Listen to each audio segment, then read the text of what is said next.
Over the past few months, I've been on the hunt for my next adventure motorcycle, as my interest into motor camping and off-road riding continues to grow. I've ridden many bikes on dirt road. Some of them should never be taken off pavement in the first place. Example like this one, or this one.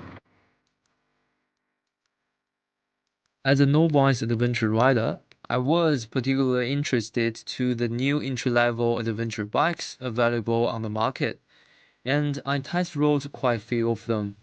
However, the question remains, what should I get for my next bike? In my previous video, you saw me test ride the newest Truimp Scrambler 400X. It was the first in my test ride journey, but I quickly ruled it out after the first ride. Well, it's a beautiful looking bike. The build quality and the finish just left much to be desired. The dashboard felt outdated, and the bike just lacked of any standout tech or spikes. With a price tag of 10,000 Australian dollar, in my opinion, all it really offered was just the Triumph badge. For the next, I thought about the KTM 390 Adventure. This model has been around for a few years and is well equipped with good suspension, brakes, and a quick shifter. The 390 engine platform has proven to be reliable, and there are plenty of used ones available in the marketplace at a great price. However, I've been riding both Vitplane and Sprocket for quite some time. They share the same engine as the 390 Adventure. Main difference only just the wheel size and suspension travel, maybe the riding position. Plus, I found this engine like to stall at lower RPM and in a higher gear, which left me somewhat uneasy. I really want to try something different, so I decided to keep looking. The next bike I considered was the highly anticipated Royal Enfield Himalayan 450. This is a popular choice, with a massive media launch since early of this year and countless YouTube videos. Having ridden the first-gen Himalayan 411, I was quite excited about the 450's new look, the actual power, and improved tech. The Himalayan is known for its reliability and the strong resale value, and I'm sure I would enjoy riding it. That to be said, I found myself preferring the CFMOTO 450 MT over the Himalayan. In my first ride on the CFMOTO, the engine sound won me over.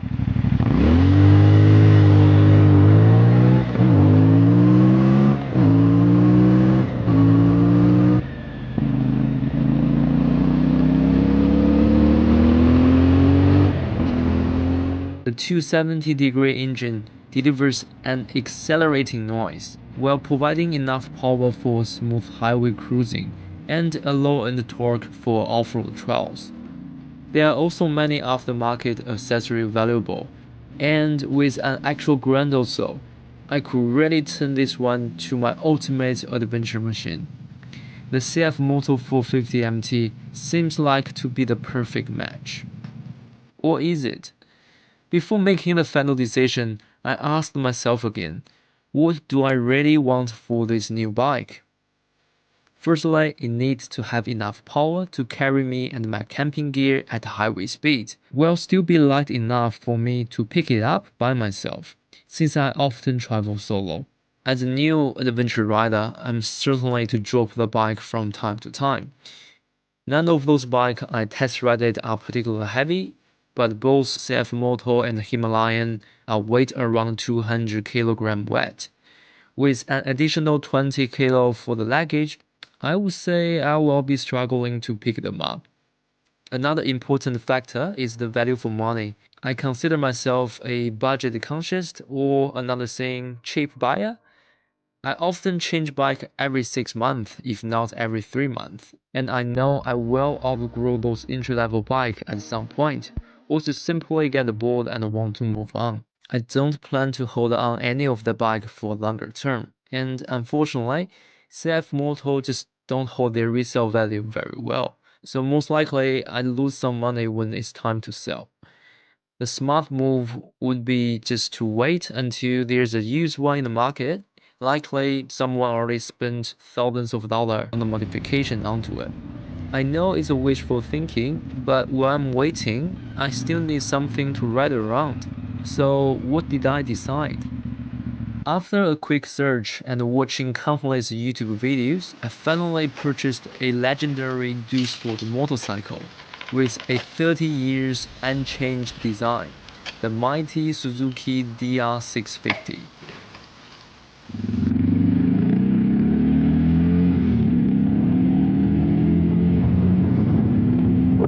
The decision was straightforward. The DR650 ticks all the boxes. It's lightweight at 160 kg, yet it's produced nearly 40 horsepower, enough for highway use. This particular bike is 50 years old and has already hit its depreciation limit. I got a very good deal from the owner.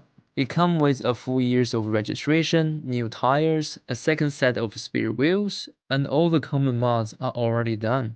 Yes, it looks old and tired, and a odometer reading of a shocking 56,000 kilometers. But the DR650 is known for its indestructibility. With some polish and cosmetic improvement, I should be able to make it look better and ride well enough for my next adventure trip. There you have it, my personal journey of making the buying decision for my first proper adventure bike, and hopefully this will help you conclude your decision too. I've already started working on my DR project, and in my next video I will go through all the details of what I've done so far.